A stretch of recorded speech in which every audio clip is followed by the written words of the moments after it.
Selamat datang di pelatihan kuliah kerja nyata tematik kewirausahaan KKN TKWU. Pada pembahasan ini, kita akan mempelajari mengenai penggunaan dari Canvas Problem Tree.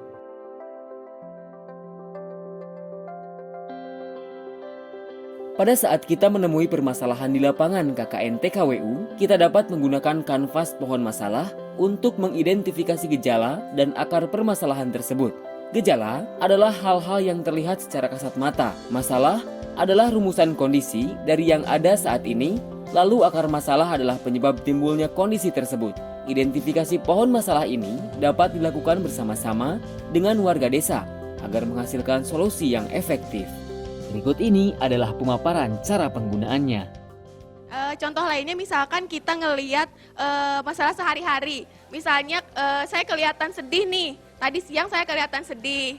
Nah mungkin ekspresi saya ketika terlihat sedih itu, ekspresi orang yang menunjukkan kesedihan itu baru gejala. Karena kita nggak tahu alasannya seperti apa, kayak gitu.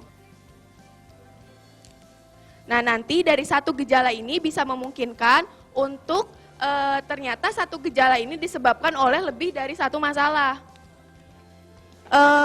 Pengangguran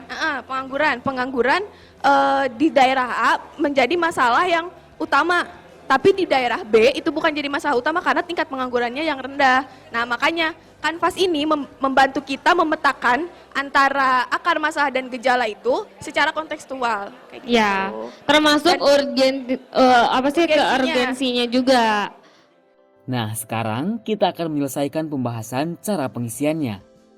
Ibu Bapak, baiklah kelompok 4 akan mempresentasikan hasil dari problem tree. Di sini ada 3 masalah, ada 3 gejala, otomatis ada 3 akar permasalahan. Yang pertama yang akan kami bahas adalah gejala tentang menjual kepada tengkulak. Jadi di situ ada 2000 KK. Terdapat hampir 68% ditanam oleh lahan pertanian dan 63%-nya oleh singkong, gitu ya. Sehingga saat itu banyak panen melimpah dan petani itu ingin cepat mendapat uang sehingga dijual ke tengkulak, begitu Mbak Ina? Kemudian masalahnya, masalah ekonomi, mengapa para petani menjual ke tengkulak? Karena dia mempunyai penghasilan yang rendah. Jadi akar permasalahan itu dia ingin cepat laris, ingin cepat terjual, sehingga tidak memikirkan ke depannya. Itu akar permasalahannya. Kemudian faktor ekonomi berikutnya rata-rata 500.000 per bulan penghasilan dengan sekian banyak anggota keluarga, dan berikutnya dia mendapatkan uang, artinya ya permasalahannya dia ingin mendapatkan uang lebih cepat, itu ya, itu yang pertama.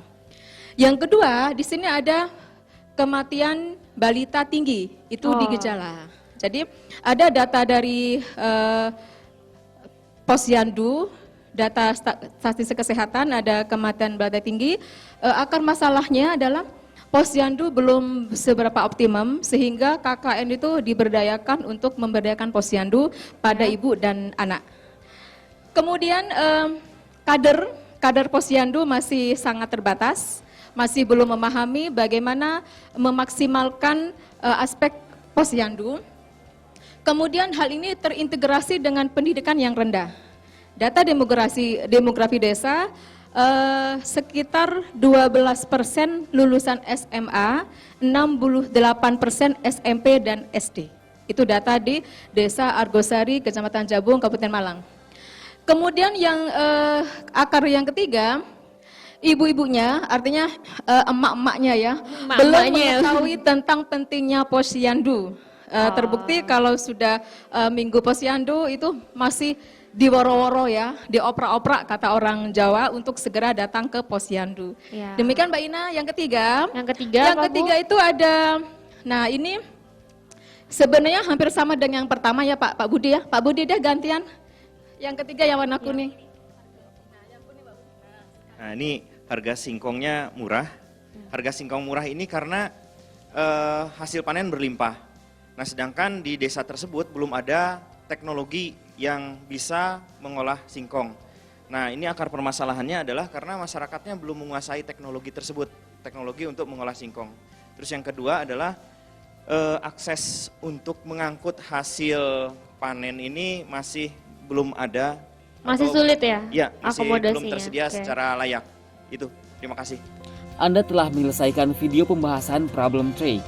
Penggunaan kanvas ini dilakukan saat menemui masalah dalam pengembangan kewirausahaan dengan mengidentifikasi masalah, akar masalah, dan gejala, maka akan lebih mudah mengambil solusi yang tepat.